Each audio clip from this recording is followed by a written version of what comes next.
tak neboj se zrady, kouzelnou silou svou. Já nad tebou bdím i nad tvou milou, já jsem klidnou silou, já poradím, já posloužím, já všecičko vím.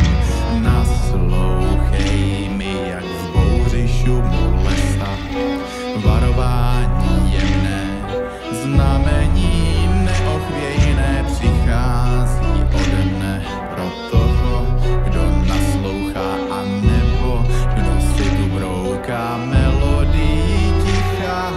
Já jsem duch lesa, tohoto starého místa, vím, co se chystá.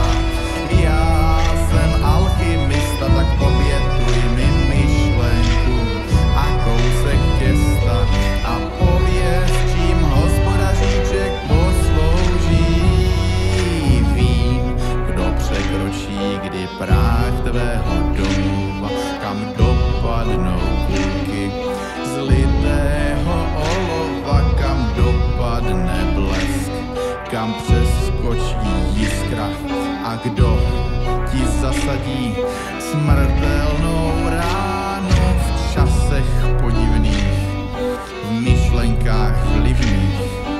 Nezapomeň na cestu, jež se vyne domů.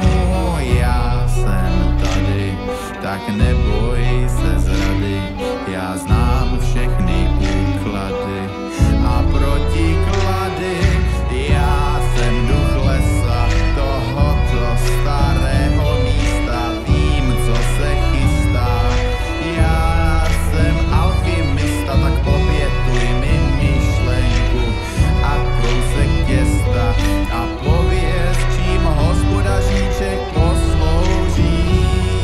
Jen před tebou samým tě já neochráním, tak oprašuj svou duši a nastav jí uši. Nezapomeň na mě, na svého dobrého strážce, kdo v hloubi lesa má svůj svatý chrám, až všechny věže spadnou a z měst zbude prach, až králové vymřou a ty budeš mít strach. Já vždy budu